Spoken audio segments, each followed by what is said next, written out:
Okay, so we will start Kongsberg Simulator SP Dual Fuel. So yung main engine natin is steam turbine. So we will start a boiler from cold plant. Okay, so let's start F1, start, running, and then home. Okay, so sa home, una natin gagawin is kailangan ma-empty natin. Ito yung service tank, may tubig siya. So kailangan tanggalin natin yung tubig para makapagpa-andar tayo ng generator. So papunta generator, buksan natin yan. Para makapag-start ng generator, wait natin na bumaba yung tubig. So while waiting na bumagsak yung tubig na yan, line up muna natin yung fuel line papunta sa boiler. So line up lang, wala pa tayong kuryente. So hindi pa natin pwedeng paandarin yung pump na yan. Okay, so isang filter, isang supply pump, isang heater, and then isang final filter. And then pupunta sa boiler, babalik dito sa ating gas separator. So ilagay natin sa automatic itong recirculation niya. And then buksan na lang siguro natin itong steam heating para mamaya automatic na siya. Yan. So may tubig pa. Baka pwede na mag-start ng generator. Try natin. So, let's try start. It's DG1 and DG2. So, try natin start yung DG1. Pag hindi niya ma-reach yung RPM niya, pag namatayan, ibig sabihin tubig yung hinihigop niya. Okay, so goods na yung ating RPM. Lagay natin, breaker in. So, may supply na yung starboard main bus. And then, connect natin, synchronize natin sa kabilang main bus. So, may power na rin yung pangalawang main bus. Lagay natin sa automatic para automatic din silang mag-synchronize mamaya pag bumaba yung kuryente natin. Okay, so balik tayo sa fuel oil service. So, itong bababa na yan. So, since naka-line up na tayo, paandaran tayo ng pump. Then, iikot na yung fuel dyan. Okay. So, wag natin kalimutan, nagde-drain pa tayo ng tubig dyan. So, babalikan ko lang yan sandali. Punta tayo sa feed.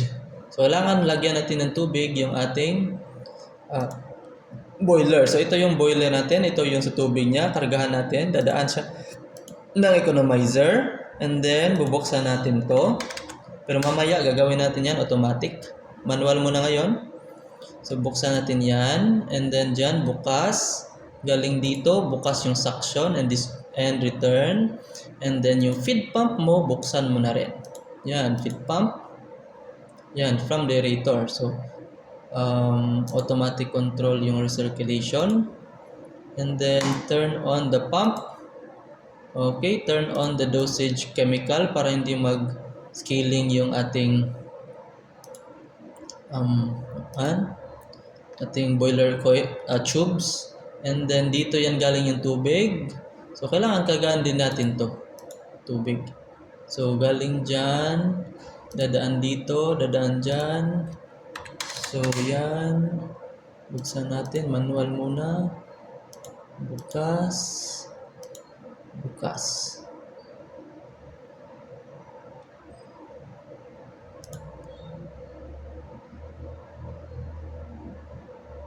Okay, so check natin, parang marami ng laman yung tubig doon. Mukhang mapaw. Ang baba pa rin. Yan, and then mula sa distilled water, saan ba yun? Ito ba yun? Ito, distill, lagyan natin yung ating condenser, atmospheric drain tank. Yan, atmospheric drain tank, ito yun. So, kargahan yon. Okay, sa auto. Yan. So, bumababa na siya. Ito, tumataas naman. So, normal na siya. Lagay natin sa remote. And then, punta tayo sa remote. Punta tayo dun sa remote. So, remote control, lagyan natin sa automatic itong feed water control. Yung steam control, nalagay na lang natin. Pati itong oxygen control. Automatic na rin yan. Para pag start ng boiler, automatic na siyang magre-regulate.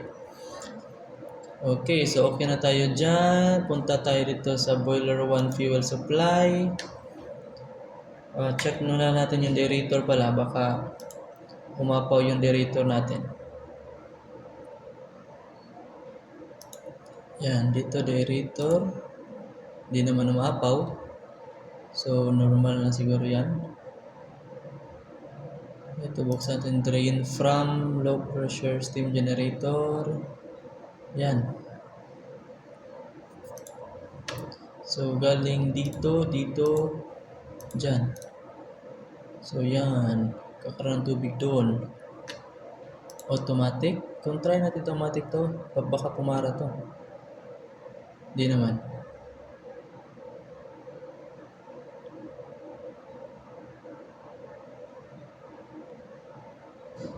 Automatic ba? Baka mag-empty yan. Ba't mo baba? Huwag mo natin pababain. Kasan mo natin. Baka maubos yung laman. Mahirap na. Mag-trip yung boiler natin. Okay, so punta tayo sa boiler. Fuel supply. Line up natin mula dito sa ating heater. Remote, automatic. Reset, open. So wala pang naka-reset dyan. Mga alarma pa siguro. So kailangan natin i-reset tong alarma para mag-reset din tong trip dito. Naka-high pa yung fuel. So hayaan muna natin yan. Line up muna tayo. Page down. So buksan natin to 100%. Yung fuel line papunta sa burner. Yan. And then yung atomizing steam air, buksan natin mamaya. So wala pa tayong steam, atomizing steam, pero binuksan ko na lang. Okay, ito yung sa air natin. Buksan natin tong hangin. Automatic. Combustion temperature air control. Buksan natin yung ceiling air fan. Buksan valve pala muna bago yung motor. Then ito. Then automatic. So automatic control na yan. Heating surfaces, okay na yan. Water steam drum. So nagkakarga pa ba? Okay na yung level. So okay na yan. Okay, so let's try to start a boiler. So merong purge required dito. Punta tayo sa remote. Remote panel boiler burner number 1. So let's start purging. And then let's go to the burner. Wala nang alarma. Reset na. Reset. Yan. And then let's start. Kung pwede. So one burner lang kasi kaka-start lang nung boiler natin para hindi siya mabigla. Pero mas maganda siguro, mas mababa tong level dito sa fuel opening. Pero okay na yan. So aapoy na yan and then mag-aantay tayo ng mag 3 bars siya. Pag mag 3 bars, pwede na tayong magdagdag ng isa pang burner. And then pag another additional 3 bars, pwede na siguro 3 burners. And then pag nag 12 bars na tayo, doon na tayo pwedeng mag-start ng mag-line up para sa mga heat consumers natin. So medyo matagal to maka-build up ng pressure. So ano pag gagawin natin?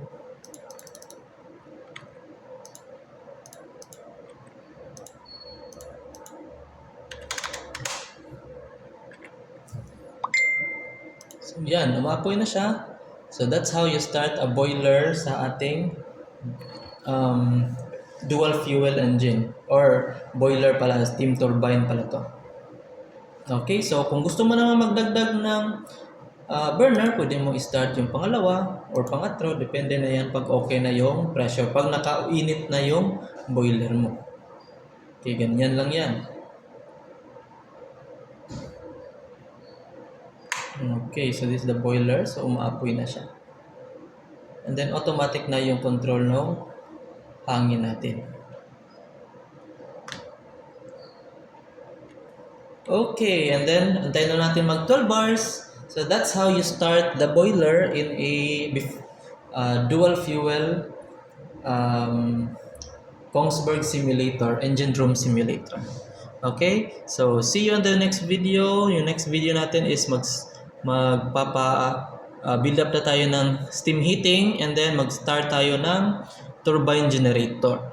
And maybe on the next another video will be the starting of the main turbine na yun yung konektado sa ating propulsion. Okay? So I hope you like the video and click subscribe, like, and shout out sa mga estudyante ko dyan. Okay? Comment down na lang your name.